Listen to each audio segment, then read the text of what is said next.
lot of the exercises are reflective. What inspires me? Who are my heroes? What are my dreams? Tonight, we look at a brand new tool for educators to help kids to prevent suicide. She's not like a 20-year-old. She's like a 12 to 16-year-old. It's been 2 years since Christina Ward went missing in Langley, British Columbia. Her parents are still hoping she'll come home.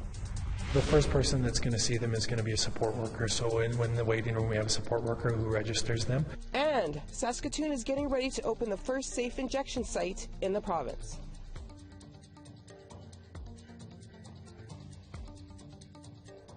Good evening, I'm Beverly Andrews. The Trudeau government has given the green light to start construction on the Trans Mountain Pipeline expansion project. At the end point of the pipeline in Burnaby, BC, work crews are hitting the ground now.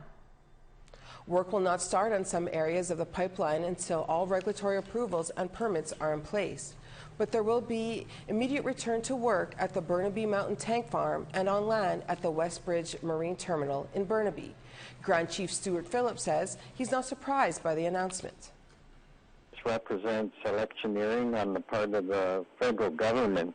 The Liberals want to look like they're moving ahead on this project that the Prime Minister declared will be built. So I'm not surprised at the timing of this announcement. I will undertake a legal analysis and political analysis and then look toward what actions should be undertaken, if any. While the Trans Mountain Pipeline has been approved to restart construction, one prominent nation in Alberta is backing out of financing it. Athabasca Chippewa First Nation Chief Alan Adam told APTN that his nation is dropping its involvement with the Iron Coalition, the Alberta-based group which wants to buy the pipeline. Chief Adam says the nation intends to invest in the nearby oil sands instead of the Trans Mountain Pipeline. We wish the First Nations that are involved with purchasing the pipeline success, because ACFN is going to pursue other endeavors, and that Trans Mountain Pipeline, it wouldn't fit into our category, but we will support the First Nations that are seeking to obtain purchase of the Trans Mountain Pipeline. A mother whose youngest daughter was murdered almost 20 years ago is now searching for her granddaughter. Christina Ward disappeared from Langley, British Columbia almost 2 years ago, and her family is pleading for the public to help them finally bring Christina home. Laurie Hamelin has their story. Christina Ward was 20 years old and lived in Abbotsford with her parents. She was on medication for mental health issues.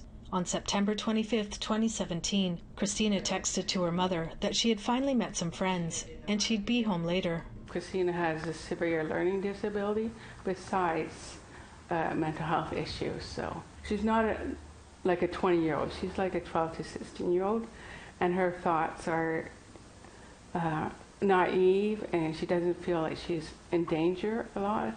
But she never came home that night, and a day later her parents filed a missing persons report. In the report, the family stated that she needed medical attention right away because of her meds. The day after, on September 27th, a Langley RCMP officer spotted Christina and talked to her. She told the officer she didn't need help, and since Christina was an adult, the officer legally had to give Christina her privacy. He made a decision that my granddaughter was not on drugs or high, and she wasn't on alcohol, and she was fine, and he left her. Christina's family believed she'd be safe at home if police had taken her to the hospital or immediately called the family with her whereabouts. I wish he listened to us more. Yeah. People look normal, but a lot of them aren't. In this video, Christina can be seen crossing the street in Langley with an unknown man, the same night she was last seen by police. This is the last image seen of Christina. What I'm hoping for, when people see this, is that they open their mind and their thoughts and think about it could be our family, it could be our child, and start sharing this all over on social media. Somebody knows something. Her disappearance is the second tragedy for her family. Christina's aunt, Tarina Marsland, was murdered in Winnipeg at the age of 35. That case is still unsolved. Nobody should lose their child. we get in our old age, we're supposed to go, not our children, not our grandchildren, not to be ever able to hold your child or your granddaughter. It's been the most devastating thing. It has sent my whole family backwards. Anyone with information is asked to contact the Langley RCMP. Lori Hamlin, APTN National News, Abbotsford. Hopefully they'll hear some clues soon. We want to hear what you think. Here's how to continue the conversation. Send your emails to news@aptn.ca. Find us online at aptnnews.ca and on youtube.com/aptnnews. You can also follow APTN News on Facebook, Twitter, and Instagram for more Indigenous news.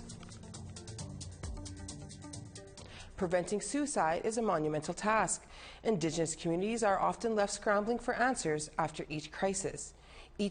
Tools to deal with prevention are in short supply. Until now, Todd Lamoran spoke to a long-time educator about his new curriculum that, with the help of a stand-up comedian, aims to halt youth suicide. And I wasn't afraid to show people, this is how I feel, let's talk about it and get it out.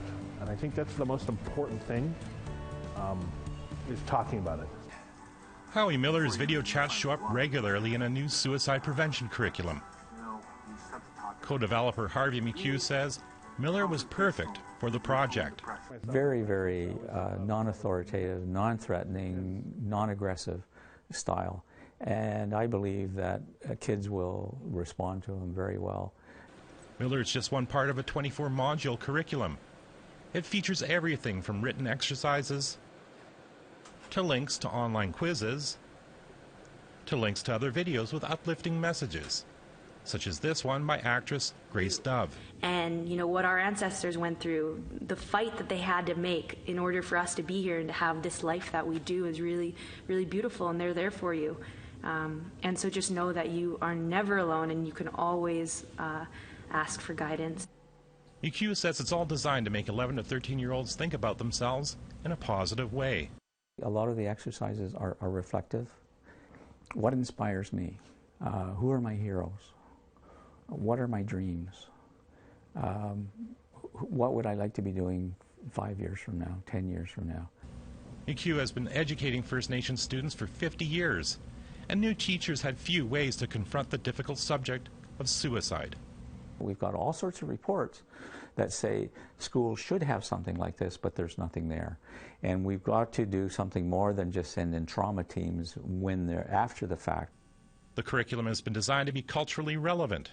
And we use techniques like talking sticks and smudging. EQ admits it's focused on First Nations youth, but believes it could be easily modified.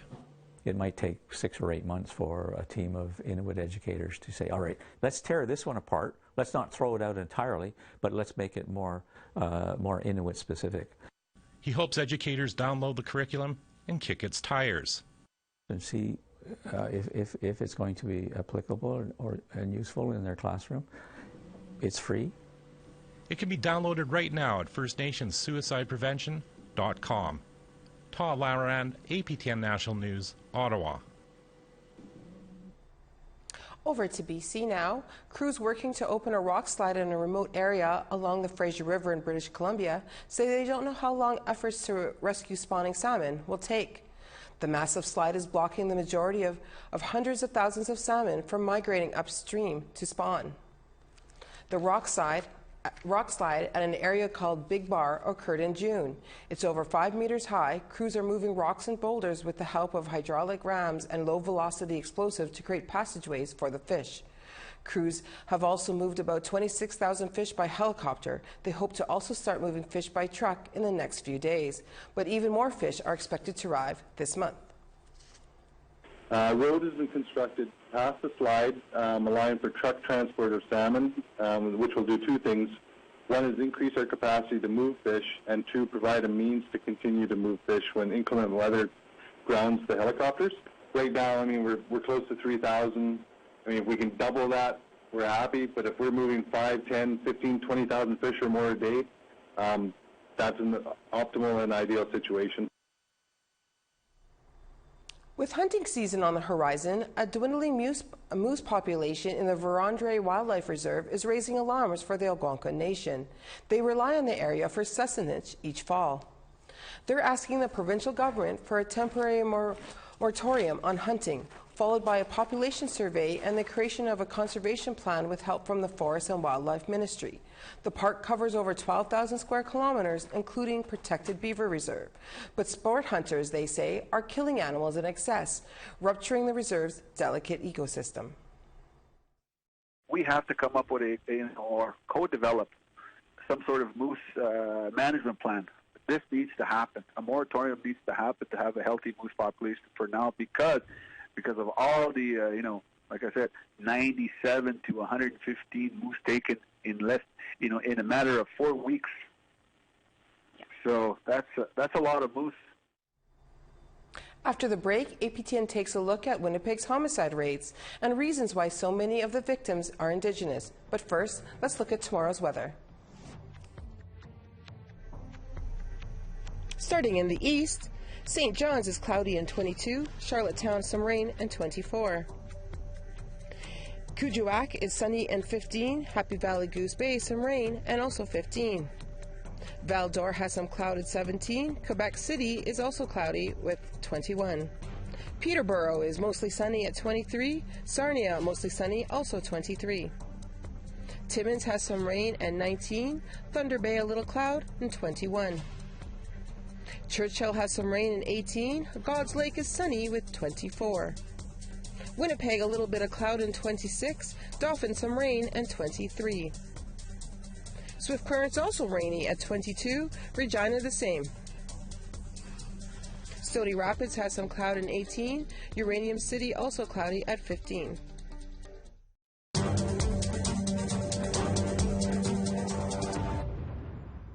Over the course of the past 5 years, there have been about 120 homicides in the city of Winnipeg. Indigenous people account for nearly 50% of homicide victims, according to the data APTN collected. As Brittany Hobson shows us, Indigenous men and women are dying at younger and higher rates than non-Indigenous peoples. He was such a happy-go-lucky kid, He loved joking around, teasing his family, and he loved, his brothers were his everything, Kathleen Bremner treasures her memories of her son Jordan Thomas. The 18-year-old was a star athlete at his high school where he was set to graduate in 2018. That changed one early winter morning in 2017 when Thomas was fatally stabbed in Winnipeg's North End. One of the toughest things to deal with was it was so close to home. I mean, he died just a block and a half away from home, on his way home. Thomas is one of the 119 homicide cases to have occurred in the city from 2014 to 2018. An APTN investigation has determined Indigenous people are dying at higher rates than non-Indigenous people in Winnipeg. They make up roughly 47% of the cases, but account for only 12% of the total population. The majority of the homicides of Indigenous people are taking place right here in downtown or the North End. Frank Cormier is the head of the Sociology and Criminology Department at the University of Manitoba. He says in most larger cities like Winnipeg, it's not uncommon for homicides to occur in the core areas, largely in part due to social mobility. Where maybe the people who live in the area don't live there for as long, so there might be more people coming and going, so there might be less cohesion in a neighborhood like that. Indigenous men and boys account for 30% of the city's homicides, while Indigenous women and girls represent 17%. For both groups, the majority of victims are in their 20s. Bremner isn't surprised by this. Living in this area, I mean, it's dangerous. I mean, I have 3 boys, or had 3 boys.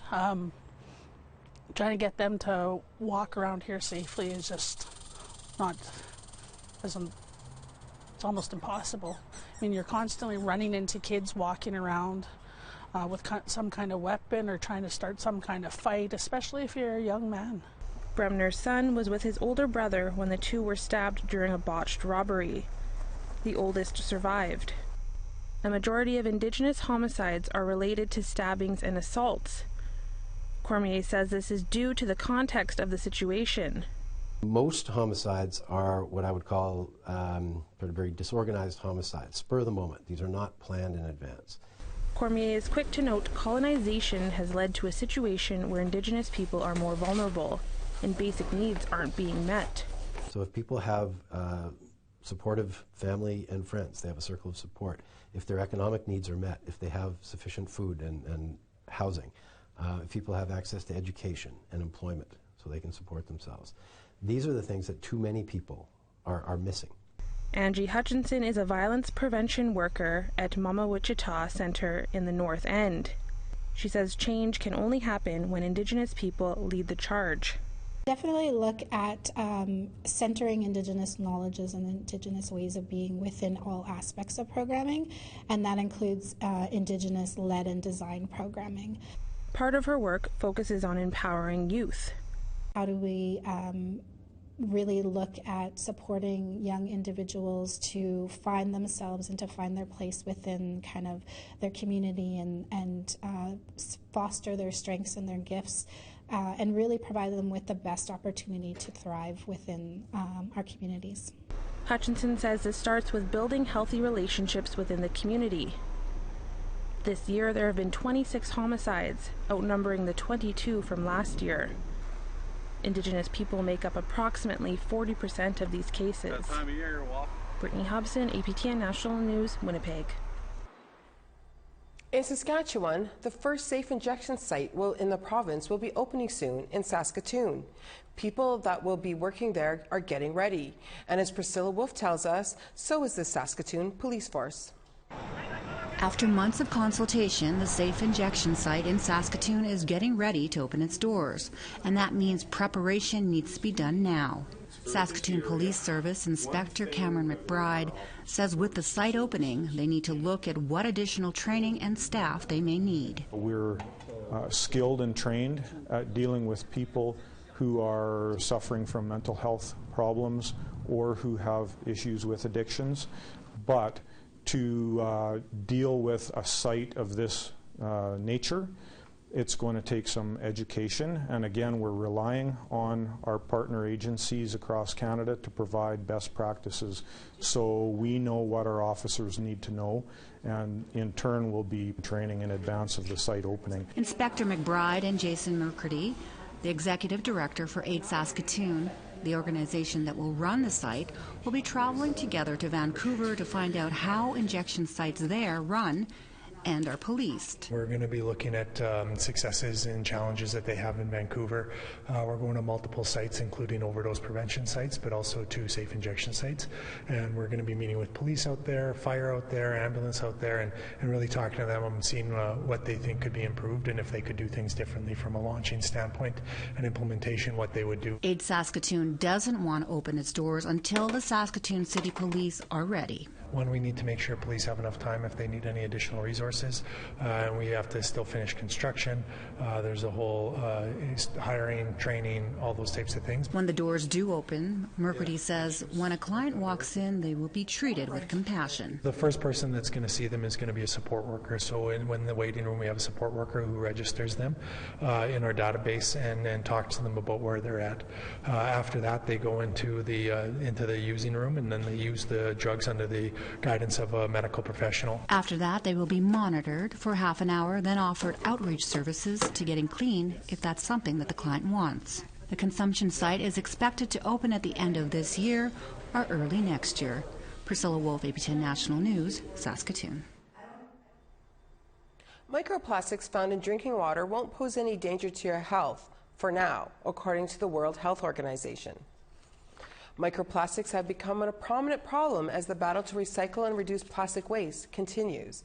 The WHO says more research is needed to determine just how microplastics can affect human health, but they are reassuring consumers that for the time being, the health risk of the subsistence of drinking water is low. However, if plastic emissions continue at the current rate, microplastics could present widespread risk to aquatic ecosystems in a century, increasing exposures to humans. A new Indigenous movie is being shot in Winnipeg that might excite sci-fi fans. We'll find out the details after the break. But first, let's take a look at the rest of your national weather outlook. Now in the west, Fort Chipewyan has some cloud at 16, Grand Prairie rainy and 19 degrees. Calgary little sun at 23 degrees, Lethbridge sunny and 27. Penticton is rainy at 22. Victoria has some cloud at 19.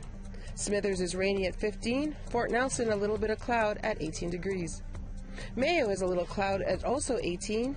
Whitehorse rainy and 13. Waughty has a little cloud with 18. Norman Wells also a little cloud at 17 degrees. Inuvik has a little cloud and 9 degrees. Colville Lake and also a little cloud at 12 degrees. Baker Lake some rain at 16. Arviette also rain at 18 degrees.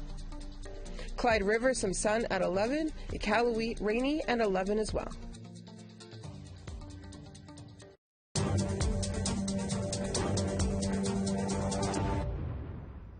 Welcome back. Manitoba movie shooting season is still in high gear this summer. Tonight, a behind-the-scenes look at First Encounter.